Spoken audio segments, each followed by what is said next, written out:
Okay, let's go on the record. In case CR 23-1391, the people of the state of California versus Carlos Reales Dominguez. Prosecutor DeMora, Defense Attorney Hutchinson, Carlos Reales Dominguez present, and we have 12 members of our jury present who have been working hard and deliberating, and we have our alternates with us again, 4 of you, and good morning to everyone. And thank you, of course, for your service, and it's great to have you here today. So I called everyone in because I received a jury note, and the jury note reads, we have reached a unanimous verdict on first-degree murder, and we cannot agree on the other counts. And so I want to check in with juror number 6, foreperson, am I right? Yes. Okay, great. And do you have the verdict forms? I do. Okay, can I take a look at the verdict forms?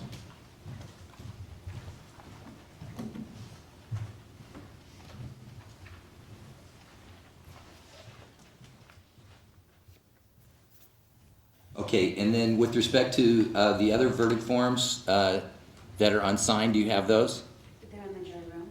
Okay, all right, I'm going to make a note of that.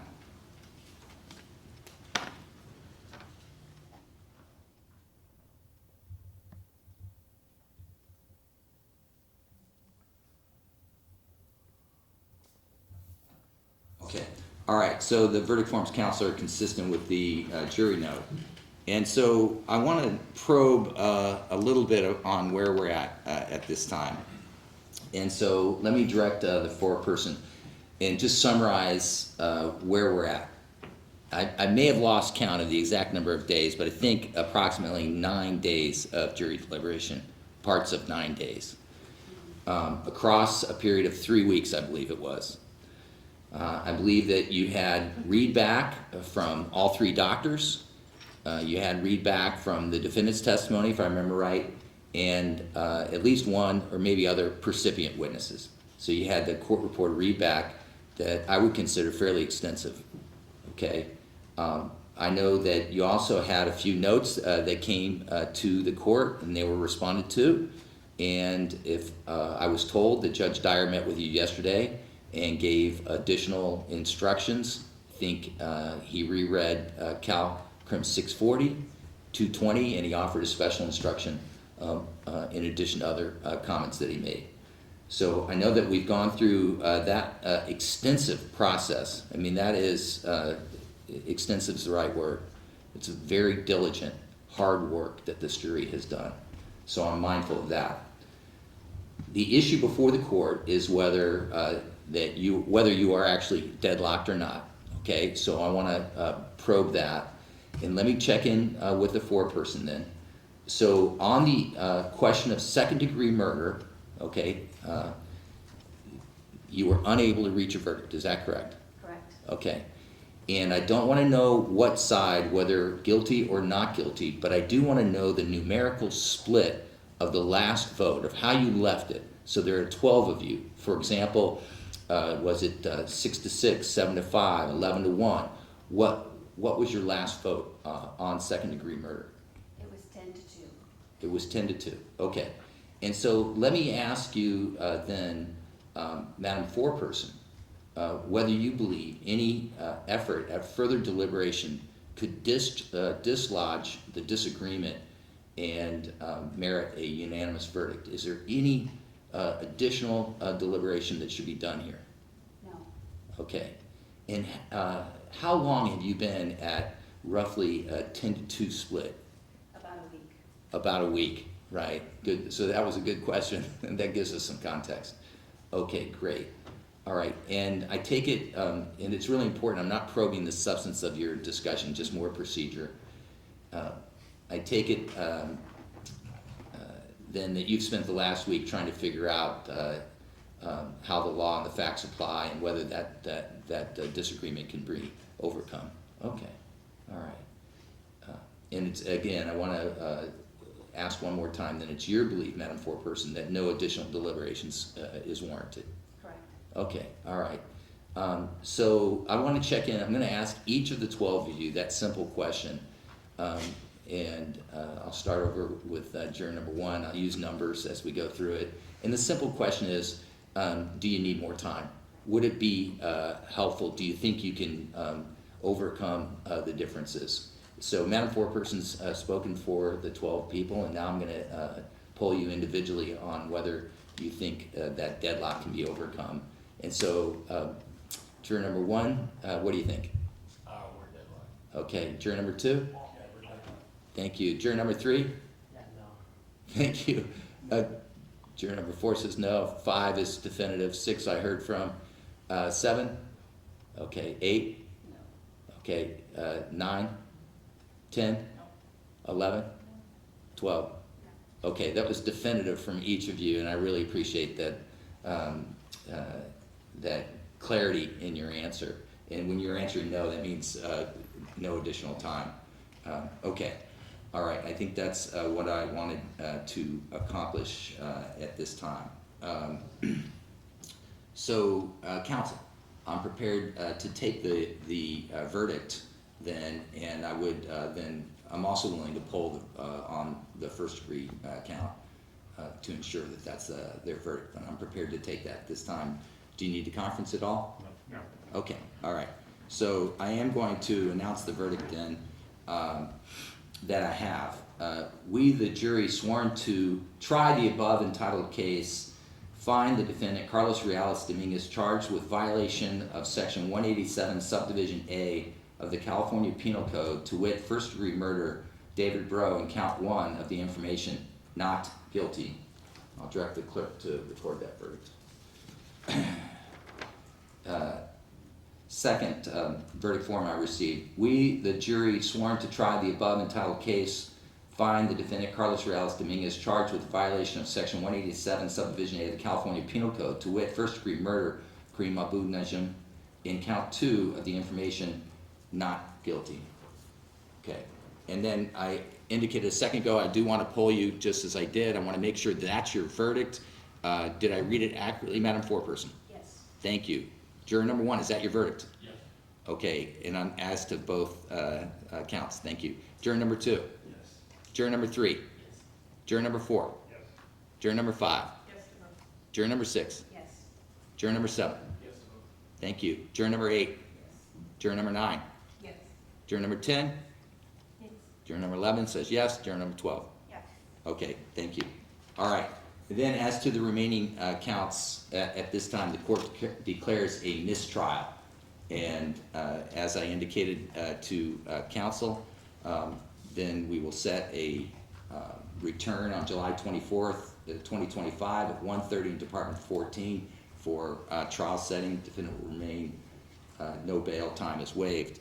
So now, Madam Foreperson, I want to return to ask a question. Now that a mistrial has been declared on second degree murder, you indicated your split was 10-2. Which way was the 10? Which way was the 2? Not guilty was the 10. 10 not guilty, 2 guilty on second degree murder. And therefore you didn't get to involuntary manslaughter because you didn't answer that question. We did discuss involuntary manslaughter. Right, I understand.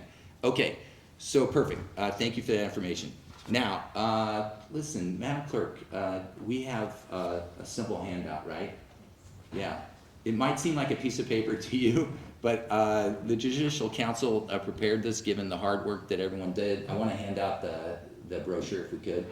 Okay. And I want to talk to you just briefly about the jury service, and I appreciate your patience while I do that. You don't have to open the flyer. It's for your benefit later as you reflect at home. Okay, but I do appreciate you taking it. The Judicial Council prepared this for you, and it might be helpful. I'll wait a second while we just pass those out. Thanks.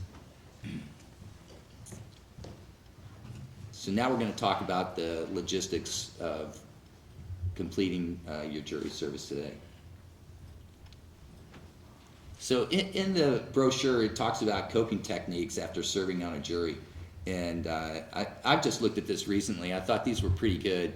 So to any of you, some of you may not find this a stressful experience, and others of you may have found this hugely stressful and understandable. We all react differently. I know one thing for certain. I can tell how hard and to anybody, and now you can talk to anybody you want, and you can really go through that and seek some support on that. It goes on to talk about get back and make sure you stay in your normal routine. Get the names of your fellow jurors if you haven't already done that. I'm sure most of you have already done that, to stay connected or to reach out and to be able to talk through things later. That's really helpful. Be under the understanding that you don't have to talk to anybody about this case, okay? But let me reflect on that right now. You are relieved of that admonition, right? So now you can talk to anybody you want. And I'm actually going to encourage you to talk to the lawyers in this case. And I met with the lawyers and I asked the bailiff to keep the jury deliberation room available for any private conversations.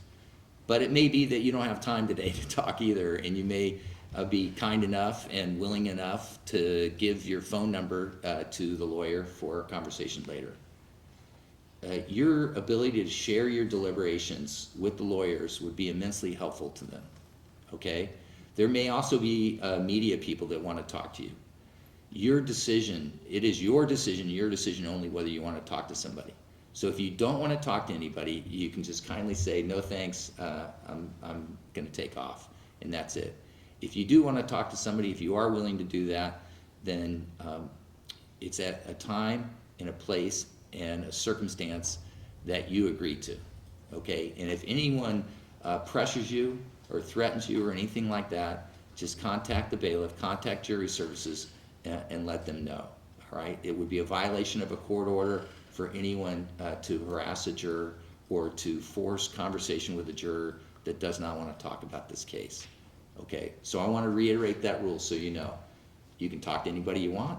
You don't have to talk to anybody. I'm encouraging you to talk to lawyers, but it's up to you, and you pick the time, place, and manner, okay? That's the key, all right? And there are other coping techniques in here that will help you deal with this. I find that the brochure is made in good faith, and I think it's really helpful. So I think that's important. All right, so I do want to say one other thing, one other rule before I extend my appreciation, and that is that I'm ordering that the court record of personal juror identifying information, including the names, addresses, and telephone numbers, are sealed until further order of this court. If in the future the court is asked to decide whether this information will be released, notice will be sent to any juror whose information is involved. You may oppose the release of this information and ask that any hearing on the release be closed to the public.